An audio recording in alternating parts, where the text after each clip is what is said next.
The rise and fall of the Ottoman Empire. As we set out on an incredible adventure through the birth and fall of one of the most powerful empires the world has ever known, the Ottoman Empire, get ready to be whisked back through time.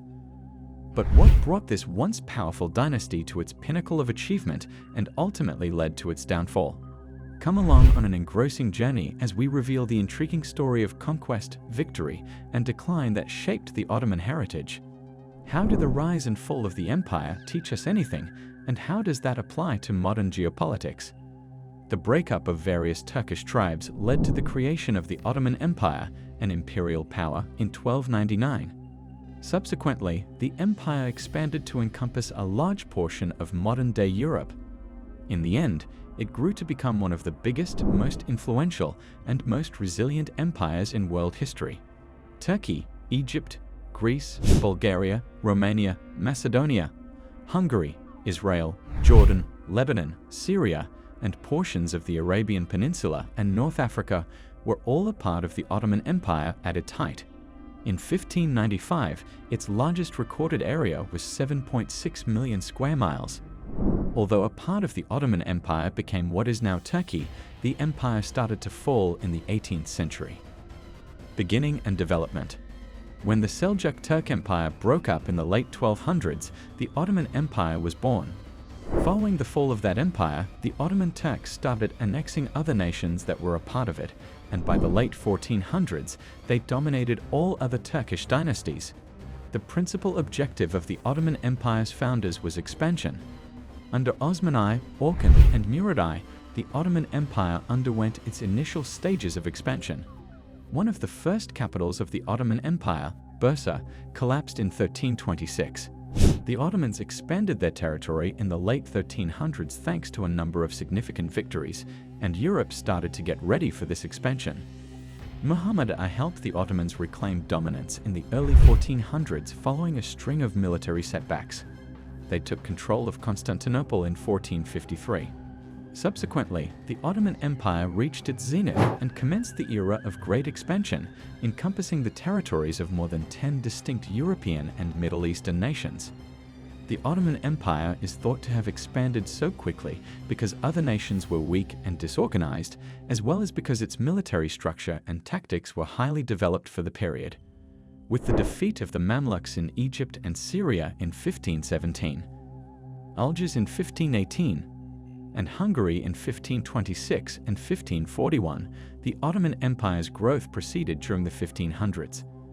Furthermore, in the 1500s, the Ottoman Empire also gained authority over portions of Greece. With the start of Suleiman I's reign in 1535, Turkey saw an increase in authority over earlier rulers. Suleiman I's reign brought about substantial changes to the Turkish court system and the growth of Turkish culture. After Suleiman I's death, the kingdom started to wane after its forces were routed in the Battle of Lepanto in 1571. Slippage and failure. Following multiple military setbacks, the Ottoman Empire started a significant slide in strength that lasted for the remainder of the 1500s and into the 1600s and 1700s. The empire was briefly re-established in the middle of the 1600s following military triumphs in Venice and Persia. The empire started to erode in strength and territory in 1699. After the Russo-Turkish Wars, the Ottoman Empire started to swiftly decline in the 1700s.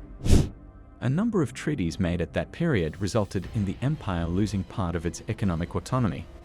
The ailing empire was further depleted by the Crimean War, which broke out in 1853 and continued until 1856.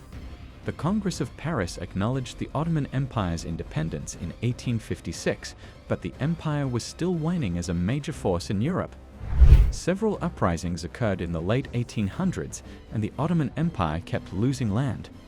The 1890s saw political and social unrest that fueled anti-imperial sentiment around the world.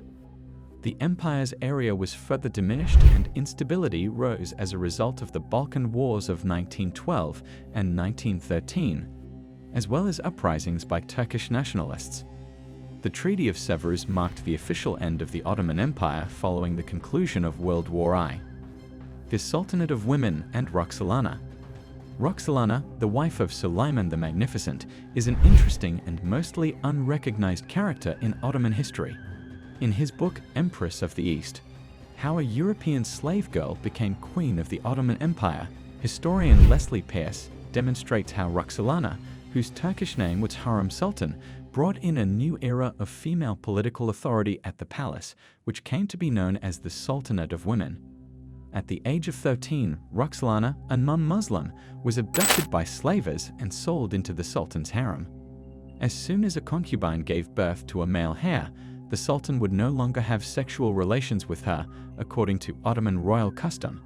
Nevertheless, Suleiman stayed with Roxelana, who gave birth to 6 children for him, grew to be one of his closest confidants, political assistants, and, most startling of all, his wife. The imperial harem gained prominence as a powerful political entity as a result of Roxelana's leadership, and Ottoman women reigned alongside their sultan husbands and sons for many decades. Decline of the military and internal reforms. The Habsburg dynasty, the Holy Roman Empire, and the Polish-Lithuanian Commonwealth formed an unexpected alliance that repelled the Ottomans' second attempt to take Vienna in 1683. The Ottomans lost Hungary and other lands in the subsequent conflict in addition to their failure to seize Vienna. Throughout the 18th and 19th centuries, the once unstoppable Ottoman warriors lost repeatedly as more Ottoman lands gained independence or were annexed by nearby nations such as Russia. However, according to Gratian, the Ottoman Empire not only reduced in size, but also centralized its administration and was further entwined with the lives of its people. In addition to building public hospitals and schools, it increased taxation. The 19th century saw tremendous growth in the economy and population density despite the military suffering terrible losses. Millions of Muslim immigrants and refugees from former Ottoman territories and nearby areas made the Ottoman Empire their home. Large-scale immigration is associated with places like the United States in the 19th century, but people don't think of the Ottoman Empire as something that was also growing and dynamic during that time, explains Gratian. The Young Turks, their rise. Sultan Abdülhamid I disbanded the democratic institutions and imposed 30 years of authoritarian rule in 1878, ending the Ottoman Empire's experimentation with a constitutional monarchy and an elected parliament in the late 19th century. Her revolt was sparked by Abdülhamid's strict policies, and the Committee of Union and Progress Party (CUP), popularly referred to as the Young Turks, was the main Ottoman opposition organization. The CUP had brought together a coalition of ethnic and religious groupings, including Albanians, Jews, Armenians, Arabs, and Greeks, despite the fact that its leaders were Turkish nationalists.